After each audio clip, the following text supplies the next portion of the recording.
Well, hi guys, welcome to the Chef's Pantry. I'm Anna Rossi, and guess what? If a fisherman and a farmer had a baby, they would be making this meal that we're doing today. We're doing beet cured salmon. It has such a wow factor, and it is as exquisite and delicious on a classic bagels and lox board as it is on a refined bellini. So this is something that I'm so excited to share with you, starting with really good salmon. This is an Atlantic farm-raised salmon I just picked up from the market. I always want to give it that little sniff test. It smells like the sea. There is nothing fishy about this. And you can see just from the color and this beautiful marbling, that milky white line that you get throughout the fish. This is gonna be delicious. The hard work is done here. Okay, so one thing I wanna make sure that the fishmonger has done for me is remove the scales. So pretty much I'm just gonna give a little rub on the backside. If the scales are on there, it'll have a little like cat's tongue-like texture. And then good luck, your kitchen is gonna be messy and stinky. You're gonna have to go over the sink and remove everything. And then I also wanna run my fingers down the lines of the fish here and make sure that the pin bones have been removed. This has been cleaned perfectly and beautifully, and you can even see where some of the divots are, where the monger pulled them. If you find any, go ahead and use some fish tweezers or needle nose pliers, and just with all your conviction, pull them out like a pesky whisker, right? Get that out. Okay, so let's talk about the ingredients. This is so easy to do at home. We have a heavy salt and sugar mixture, or kosher salt and granulated sugar mixture, that we're going to enliven with these great earthy flavors from beets, a little lemon zest, and a little secret seasoning. I have some dill pollen here. You know, my husband says he doesn't like dill, but guess what? He's filming now and he can't stop me. And when he says he doesn't like something, I'm gonna prove him wrong today. Okay, so beets. I just removed the green fronds here and the root, and then carefully and like standing, like you should see this, like I want to stand as far back as humanly possible from this because it's really difficult to get out of this without being caught red-handed. Beets are terribly messy, and if you can't do this over a deep basin sink. But I have about 4 or 5 medium-sized beets collected here with my good toothy box grater. And then I'm gonna go ahead and add them to a good size mixing bowl. This is something that will take about 2 or 3 days to cure in your refrigerator. And then once you wipe the mixture off, it will keep well for a little while. And it's something that's really fun to serve up in a variety of different ways. But I just love the color of beets. And you know what is great news? Beets love New England. They're like so determined to grow fruitfully here that like when you hit beet season, it's unrelenting. So I love like making note and combining great recipes here. So in another little mixing bowl, I'm just gonna go ahead and combine the kosher salt and sugar so I can evenly distribute those ingredients before I start to add it to the beets. And then just a good dose of lemon, but you could also use juniper berries, peppercorns, fresh herbs like dill or thyme, fennel. There's really no end to the different flavors that you can pull in. So if you have specific flavors that you love, like I love dill, then go ahead and add it to this mixture. This is not just any dill though. This is from Curio Spice, and it's actually dill pollen. It reminds me a little bit of fennel pollen, so it has a really nice floral note to it, and I'm hoping it will make my husband a believer. Okay, so this isn't the cleanest little wooden spoon, but it's all going into the same place eventually. So mixing well together the kosher salt and sugar with that little like citrus burst of the zest of the lemon and the floral notes of the dill pollen. And then I'm going to go ahead and just add it to my shredded beets. Beets are not only going to give it that like big pop of this like beautiful purple, like unmistakable ring around that brilliant orange salmon fillet, but they're also going to, I just feel like beautifully blend what I love so much about New England, where you're driving along and you see the rugged coastline, and then you turn over and you're immersed in this beautiful farm experience. So you get that earthiness, that fresh kiss of the sea. And it's really fantastic. And I think that's what's something that's so exciting to me about food, is when you can blend together the things that are truly in season and happening right here. Okay, so this is like the least fussy way to create this dish. I have a glass Tupperware container here that's going to be non-reactive when the curing process begins. You can see already as the sugar and salt start to engage with the beets, it's starting to get not only sandy, but a little bit juicy. And that's great because that's going to mean that it's going to really communicate with my protein here. So evenly, I just want to pack this down. This is so messy. Like, they say Lily Pulitzer created her patterns because she had a juice bar and it was a way for her to hide the stains from her juices. Like, I think there needs to be a beet bar pattern for sure. Okay, in goes the salmon. And you can see I've measured the fillet here, so it's not actually touching any of the sides, which means that I can really nestle down this magnificent mixture all around. And then you have a thinner end to the fillet. Down here, it's much thinner. You go from like 1.5 inches to maybe like 1/4 to 2/3 inch. So I'm being mindful of that with how I distribute the mixture. The other thing that I love about this is that I can leave the skin on. And in fact, the skin is going to make it even easier to fillet because we need to thinly slice that to give it that like classic lox cut. So you don't get those big bites. It's not too bad, right?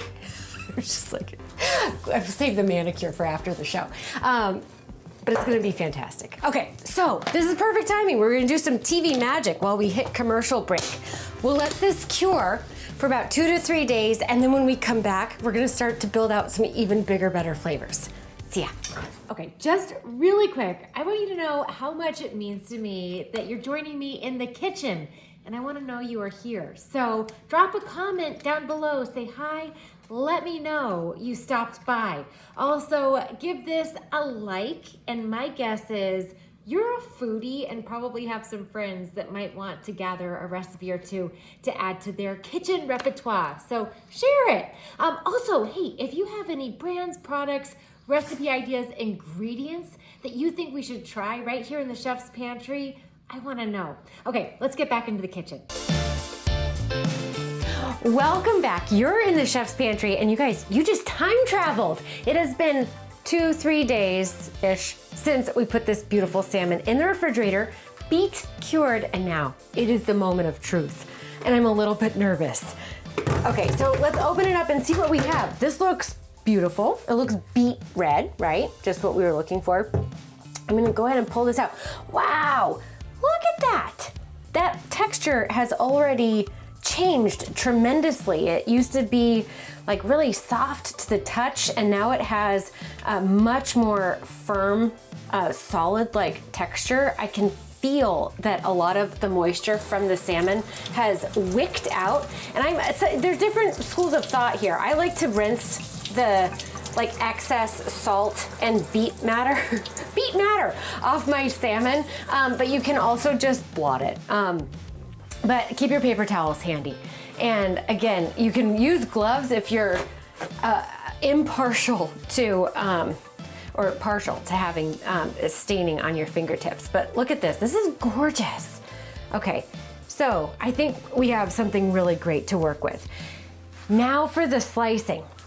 So one thing is you want to make sure that you have a really sharp knife. Here I have a great salmon knife. You can see it has indentations all along the stainless steel blade. It's very sharp, and it also has a little flexibility. So the indentations are going to help keep the flesh from sticking to the meat, helping me do its job getting a really clean slice because we're going for thin here.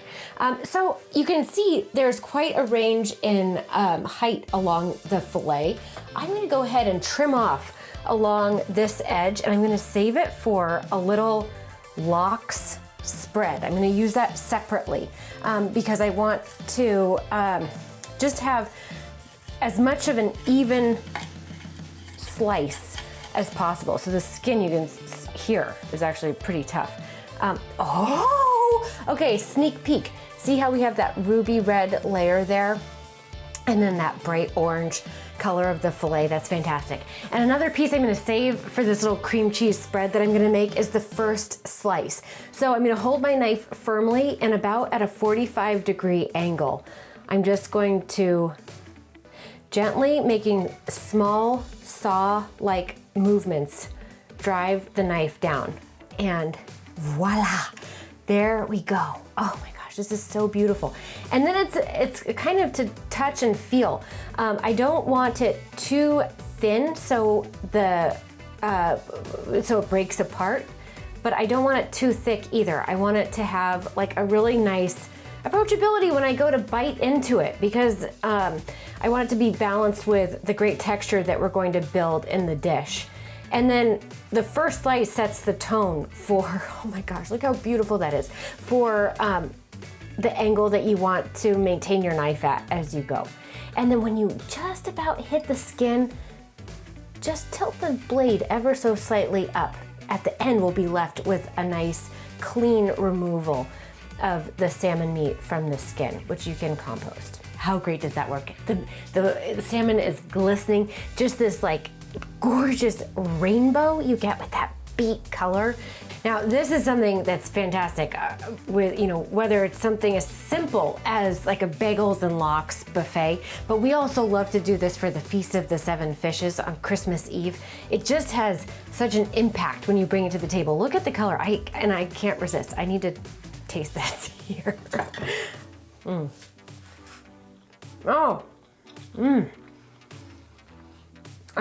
wow. I love lox. Guess what? I also love the dill pollen, and I think AJ's gonna love it too.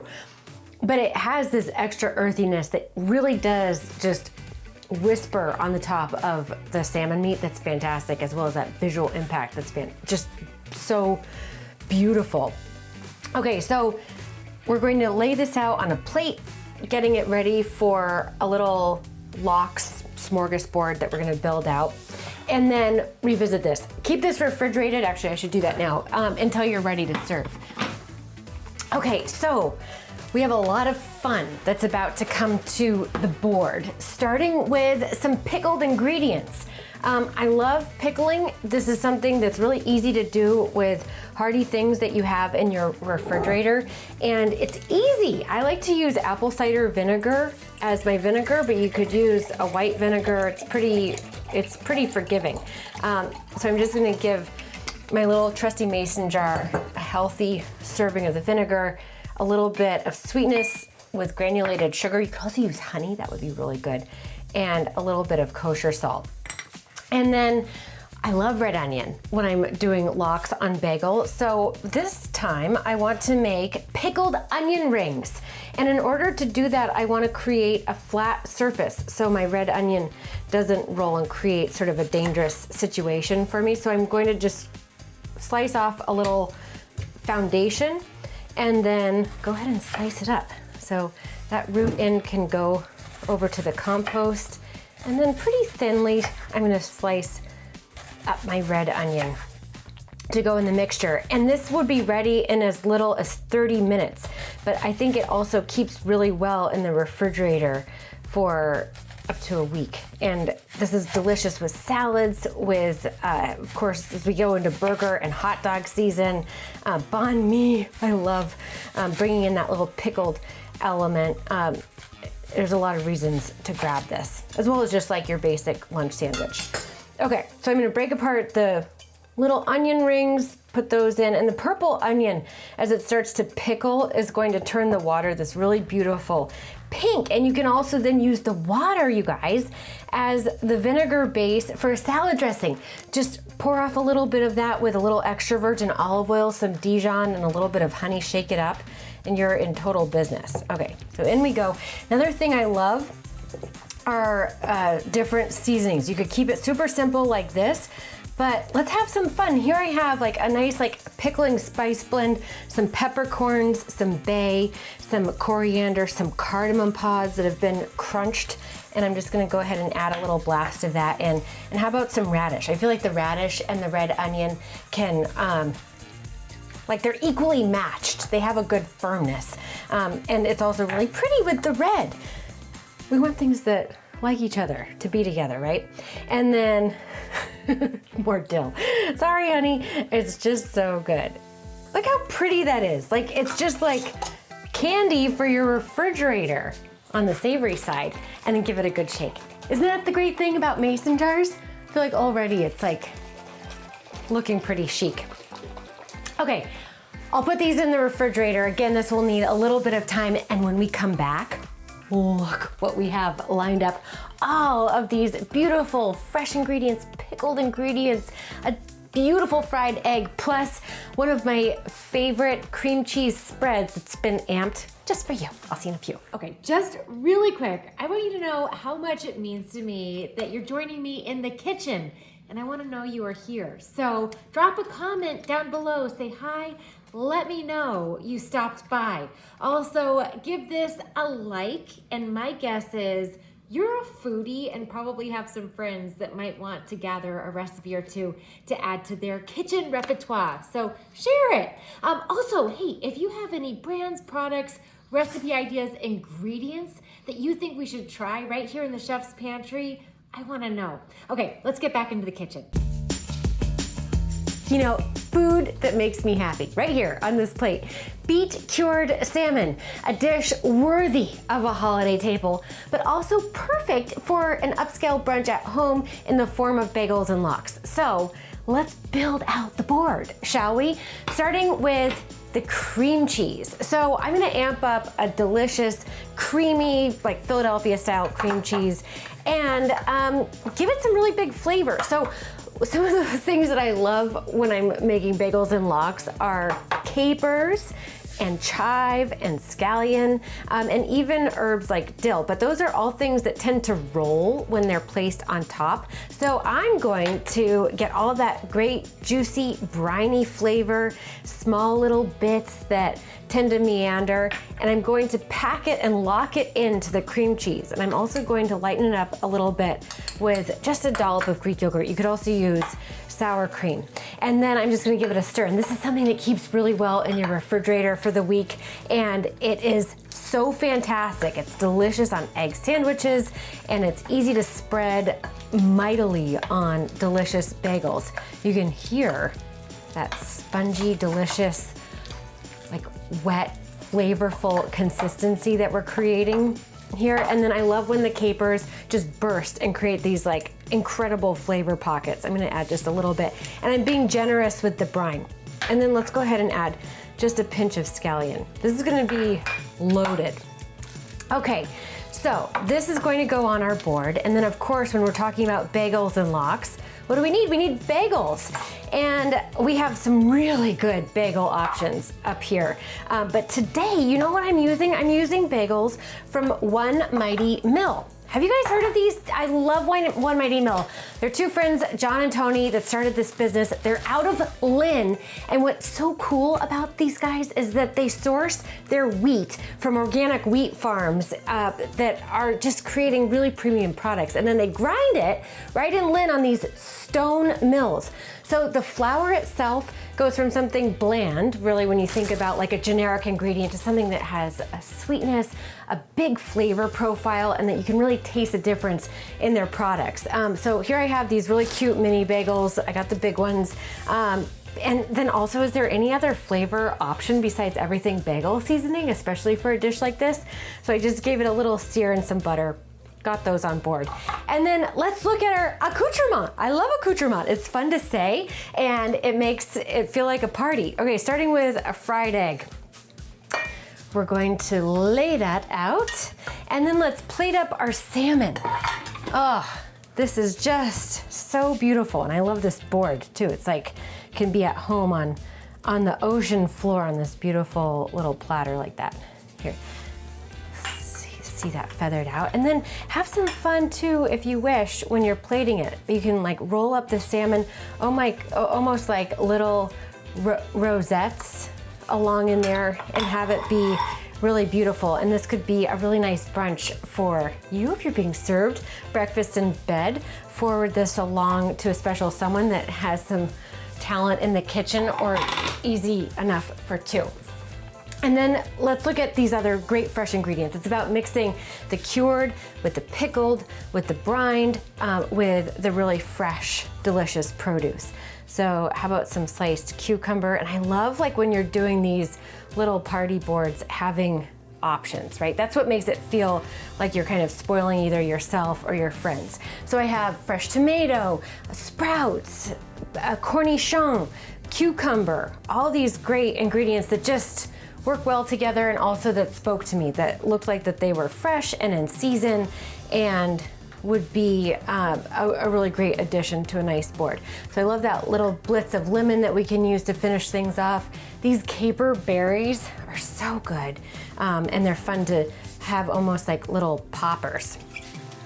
And they have like a nice connection to the capers that we used in the cream cheese, but that have their own sort of texture and flavor. And I'm gonna use sprouts. You could also use a nice crisp butter leaf. You could use some peppery arugula in there too, but I think the sprouts just looked really fun. And these are actually dill and arugula sprouts. They tie in.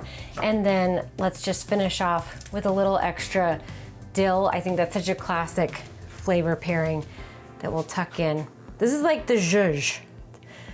How I think it's fun to get ready in the morning. But we're making it edible. And then what do I want to do? Oh, look, I forgot I planted basil in these awesome like indoor greenhouses that we have from Click and Grow, and it bolted, but the petals are edible. And I love that little blossom that you get from the bolted basil. I mean, this is so pretty. I love it so much. Okay, so bagels and lox. And I have really good news. I think we even have time for a cocktail. So shall we? Let's bring this over here and give us something to sip about. Okay, so this is what I call pedal power. This was inspired by a boozy, romantic, delicious trip that my husband and I took up to Portland a couple weeks ago, Portland, Maine. The food scene up there is so inspiring, and it just feels good to stay relatively local but get out of your element a little bit. And this is a riff on a cocktail we had at Scales. So Kettle One peach and orange blossom vodka, Kettle One botanicals. I'm gonna do 2 generous shots of that. And then a little pear cognac. This is Belle de Brûlée. It is so sweet. If you love pear and like that blossom, like nod that's just perfect for the spring season, you will love this delicious, exquisite cognac. And I've had this for going on like 15, 16 years. I got it for my husband's first birthday that we celebrated together. When I was really trying to impress him, I was making this like pudding pie with pear Belle de Brûlée. I mean, it worked, right? Oh, I forgot to put my rings on today, but anyway, it's fun. It's time we finished up that bottle. Okay, we're gonna shake it up, and then let's pour it out. And I have a little coupe because this sweetheart is totally loaded. We don't need a full-on martini glass for this. And then how about we garnish it? I was actually thinking those basil petals, blossoms from the bolt would be pretty, but I also have some little pansies that are blooming. And we want it to be pretty. I think it tastes better when it's pretty. Oh, ooh. What time is it?